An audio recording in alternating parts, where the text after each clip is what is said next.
My name's DeDe, and I'm with the Hamilton Coalition to Stop the War, which is an anti-imperialist organization that has done a lot of organizing around Palestine.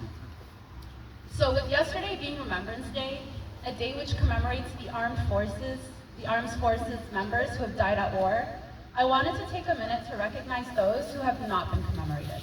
The global victims of war, Western imperialism, and the military-industrial complex.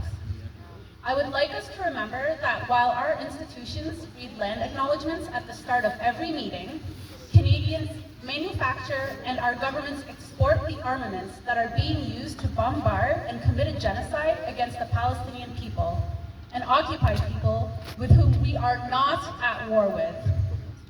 I remember that while pro-Palestinian Canadian activists are being charged with hate crimes for chanting the liberatory phrase, "From the river to the sea," that our Prime Minister and the entire Parliament knowingly gave a standing ovation to a Nazi and kept their job. Shame. I remember that the mainstream media and nationalist groups in Canada tried to normalize and justify Nazism in the same way that Canada is currently providing diplomatic cover for Israel by trying to justify and normalize ethnic cleansing and genocide.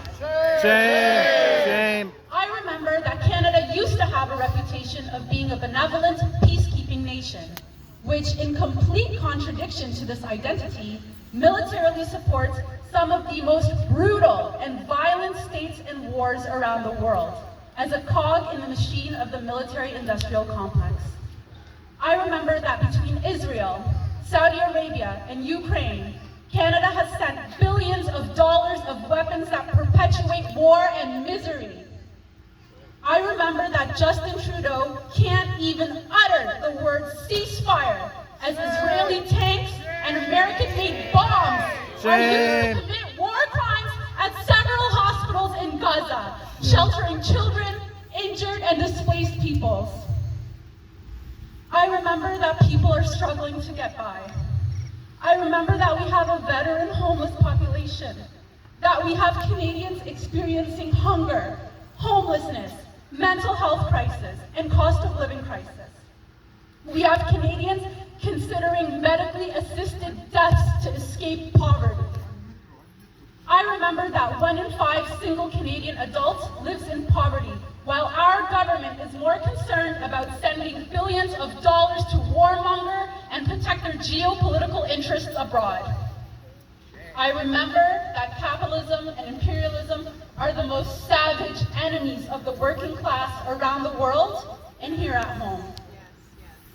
But I also remember that imperialism is not invincible, that the world's colonized and oppressed peoples have made great strides and won great battles for their national liberation. I remember that South Africa, Algeria, Vietnam, and several others have resisted and beat colonialism and imperialism. I remember that the Palestinian people have resisted occupation courageously for over 75 years. And finally, I remember that from Turtle Island to the Sahel to Palestine, none of us are free until we are all free. I remember that from the river to the sea, Palestine will be free.